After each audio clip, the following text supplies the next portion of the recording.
I'm in front of you today because I want the world to know the meaning of the word Holocaust. When I hear this word, I become emotional because all my grandparents and many aunts and uncles were gassed, shot, starved, or frozen to death by Hitler's Nazi army. Holocaust is not just a word, it's a human tragedy of incredible destruction. These are real things that happened to real fellow human beings not very long ago. The survivors went through hell on earth and still have to endure the memories and nightmares of that horrific time. Just imagine parents holding their small children who were directed to walk into a building, only to have gas turned on, causing them to die a panicked, excruciating, painful death in each other's arms. I wish I could say that I'm sorry to describe these real events so graphically, but I'm not. Because I hope that when you hear the word Holocaust again, you feel some of the pain as a fellow person.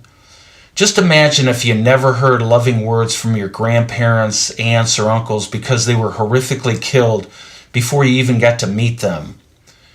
One part of the Holocaust that's lost meaning is the number 6 million because it's so hard to comprehend.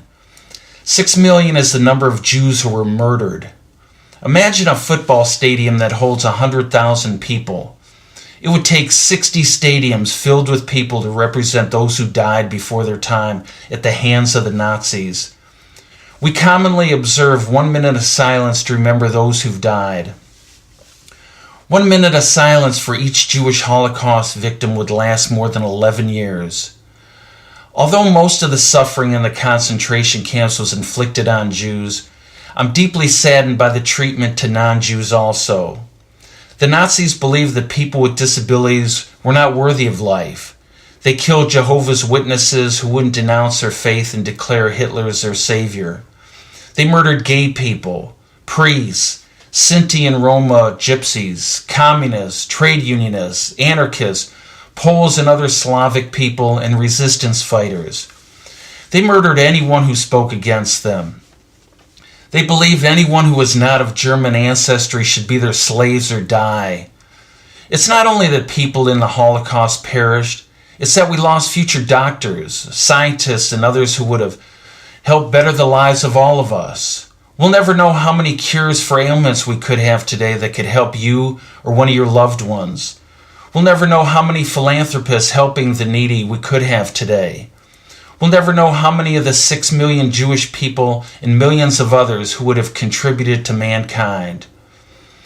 This is not an indictment on all people during those years. There were many Germans and non-Jews who put their lives at risk to help Jews and others. They are being honored in Israel at Yad Vashem, the righteous Gentiles. An eternal flame burns for their heroic deeds.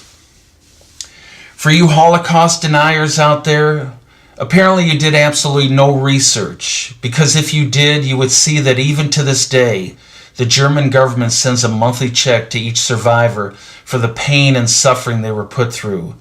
I know firsthand because I still have a 92-year-old living aunt who has gotten a monthly check for the last 66 years. I wouldn't be here if it weren't for the brave people in the militaries that defeated the Nazi regime. I'm so appreciative of them for putting their lives on the line to defeat evil.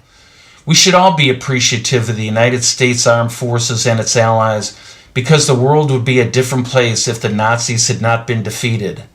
Please, from now on, use the word Holocaust sparingly, and when you do hear it, please feel it.